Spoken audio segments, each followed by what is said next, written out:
तो दोस्तों आज हम फिर लेकर आए हैं आपके लिए देश और दुनिया की सभी ताज़ा और बड़ी खबरें। आज की सबसे पहली और बड़ी खबर हम आपको बताएंगे। सीताराम येचुरी के बेटे के निधन पर बीजेपी नेता का शर्मनाक ट्वीट, विवाद बढ़ने के बाद किया डिलीट। एक और बड़ी अपडेट, चुनावी राज्य बंगाल में कोरोना ने तोड़े रिकॉर्ड, ममता बनर्जी ने रद्द की जनसभाएं। वहीं अगली बड़ी खबर हम आपको बताएंगे।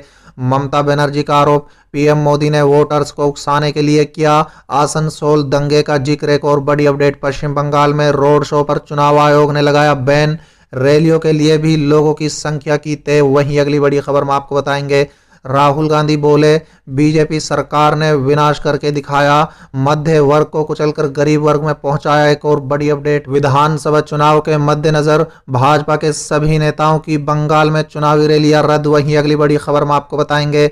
बिहार के सीएम नीतीश के निर्णय पर संजय जायसवाल ने उठाए सवाल, जेडीयू नेताओं का पलटवार, तेज हुई बीजेपी जेडीयू की लड़ाई। एक और बड़ी अपडेट, कई परिवारों ने भाजपा को अलविदा कहकर थामा कांग्रेस का हाथ। वहीं अगली बड़ी खबर में आपको बताएंगे। किसानों के साथ बैठक में बड़ा फैसला, सिंगू बॉर्डर पर एक तरफ से बैरिकेड हटाएगी सरकार, इमरजेंसी सेवाओं के लिए खुलेगा रास्ता। वहीं अगली बड़ी खबर में आपको बताएंगे।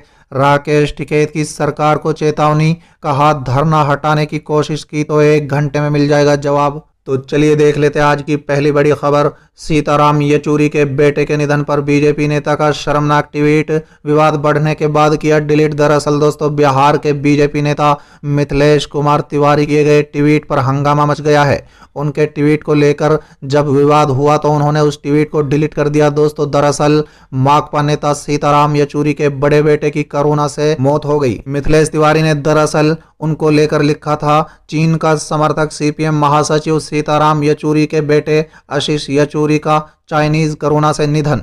इस ट्वीट के बाद राष्ट्रीय जनता दल ने हमला बोला है। दोस्तों बता दें, आरजेडी की ओर से कहा गया है कि ट्वीट डिलीट करने से संघीय संस्कारों की दुर्गंध नहीं मिटती। पीएम हो, होम मिनिस्टर हो, विजयवर्गीय हो, गिरिराज सिंह हो या कोई छोट भैया नेता, सबके एक से बढ़कर एक निमिन सतर्रे व्यक्ति खंगाल लीजिए। सबके यही संस्कार हैं, बज बजाते कूड़ेदान के कूड़ेदान अटे पड़े हैं। इनके बदबूदार बयानों से ट्वीट डिलीट करने से संघीय संस्कारों की दुर्गंध नहीं मिटती। चलिए अगली खबर। चुनावी राज्य बंगाल में कोरोना के रिकॉर्ड नए मामले सामने, ममता बनर्जी ने रद्द की जनसभाएं। दरअसल दोस्तों, चुनावी राज्य पश्चिम बंगाल में गुरुवार को कोविड-19 के एक दिन में रिकॉर्ड 11,948 नए मामलों की पुष्टि हुई है। दोस्तों बता दें, कोरोना के बढ़ते मामलों और चुनाव आयोग की नई गाइडलाइन के बाद मुख्यमंत्री ममता बनर्जी ने सभी जनसभाओं को रद्द कर दिया है। मुख्यमंत्री ऑनलाइन लोगों को संबोधित करेंगी। दोस्तों बता दें, ममता बनर्जी ने कहा है कि देश भर में कोरोना वायरस संक्रमण के बढ़ते मामलों और निर्वाचन आयोग के 22 अप्रैल 2021 के आदेश के मद्देनजर मैं अपनी पूर्व निर्धारित सभी चुनावी सभाओं को रद्द करती हूं और लोगों से ऑनलाइन माध्यम से संपर्क करूंगी। चलिए अगली खबर। ममता बनर्जी का आरोप, पीएम मोदी ने वोटर्स को उकसाने के लिए किया आसनसोल दंगे का जिक्र। दरअसल दोस्तों, पश्चिम बंगाल की मुख्यमंत्री ममता बनर्जी ने गुरुवार को आरोप लगाया है कि पिछले सप्ताह प्रधानमंत्री नरेंद्र मोदी ने अपनी रैली में मतदाताओं को उकसाने के लिए 2018 के आसनसोल दंगे का जिक्र किया। इसके साथ ही ममता ने कहा है कि ये उनके जैसे कद के किसी व्यक्ति के लिए अशुभनीय है। तृणमूल कांग्रेस प्रमुख ममता ने दिन में 3 रैलियों को संबोधित किया। उन्होंने कहा है कि ये शर्म की बात है कि प्रधानमंत्री ने ऐसी भड़काऊ टिप्पणियों से लोगों को प्रभावित करने की कोशिश की। ममता ने कहा है कि आप विभिन्न समुदाय के सदस्य एक साथ सद्भाव में रह रहे हैं। पिछले दिनों प्रधानमंत्री ने आसनसोल का दौरा किया और कई आपत्तिजनक टिप्पणियां की। उन्होंने दंगे का मुद्दा उठाया और भड़काऊ बयान दिए। ये किसी प्रधानमंत्री या किसी गृह मंत्री को शोभा नहीं देता। चलिए अगली खबर। पश्चिम बंगाल में रोड शो पर चुनाव आयोग ने लगाया बैन, रैलियों के लिए भी लोगों की संख्या तय की। दरअसल दोस्तों, कोरोना से मचे हाहाकार के बीच पश्चिम बंगाल में रोड शो पर चुनाव आयोग ने रोक लगा दी है। चुनाव आयोग ने कहा है कि पश्चिम बंगाल में जनसभाओं में 500 से ज्यादा लोग अब शामिल नहीं हो सकेंगे।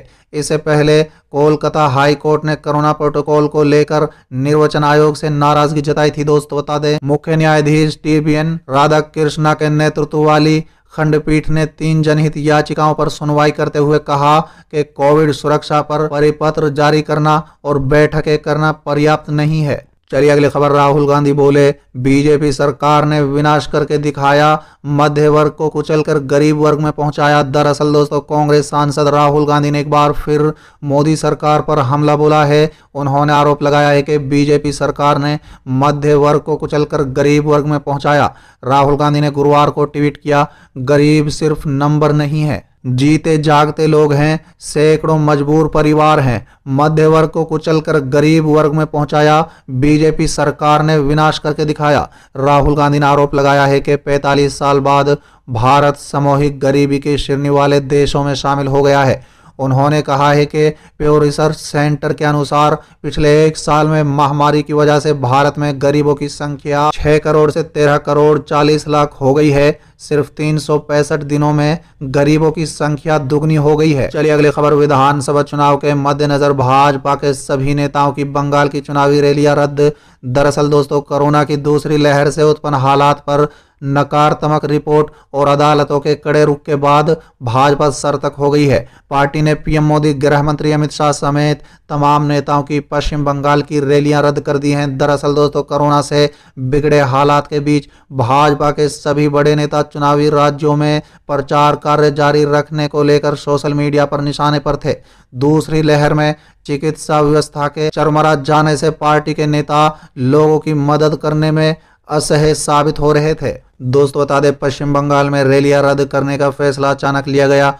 इसके पहले राहुल गांधी ने राज्य में रैलियां न करने की घोषणा की। उसके बाद टीएमसी ने रैलियों में कटौती की घोषणा की। भाजपा ने तब भी प्रधानमंत्री, गृह मंत्री और बड़े नेताओं की रैलियां करने की घोषणा की थी। चलिए अगली खबर। बिहार के सीएम नीतीश के निर्णय पर संजय जायसवाल ने उठाए सवाल।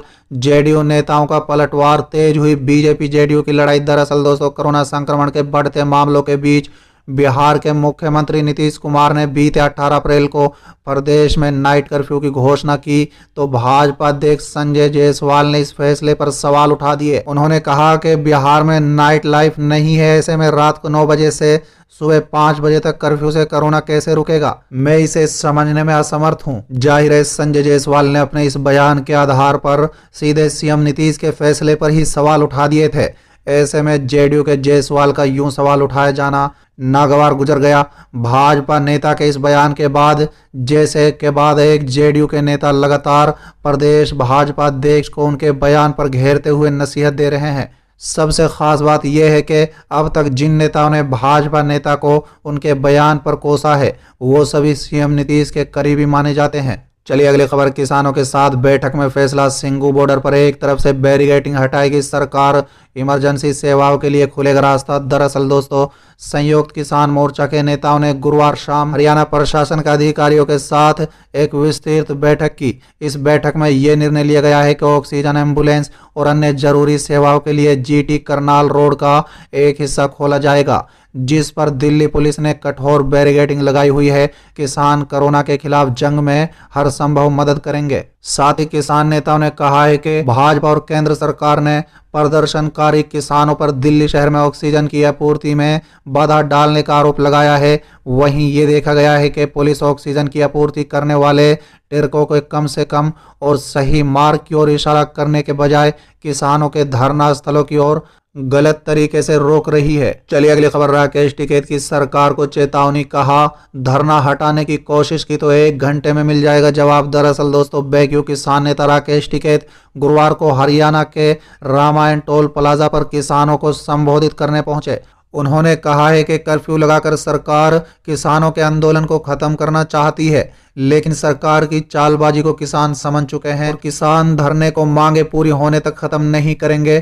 टिकैत ने कहा है कि सरकार पिछले 4 दिनों से क्लीन दिल्ली की बात कर रही है, लेकिन सरकार ने किसानों को छेड़ने की कोशिश की तो 1 घंटे के अंदर जवाब मिल जाएगा। दोस्तों बता दें कि राकेश टिकैत रामायण टोल प्लाजा पर धरने पर बैठे किसानों से मुलाकात करने पहुंचे थे। इस दौरान उन्होंने किसानों में जोश भरते हुए कहा है कि सरकार किसानों के सबसे बड़े आंदोलन को कुचलने के लिए सभी हथकंडे अपना रही है। उन्होंने कहा है कि किसान पूरी तरह से एकजुट है और सरकार के तरकीबों को समझते हैं। साथ ही उन्होंने कहा है कि स्कूलों को बंद करके सरकार बच्चों की शिक्षा को खत्म करना चाहती है।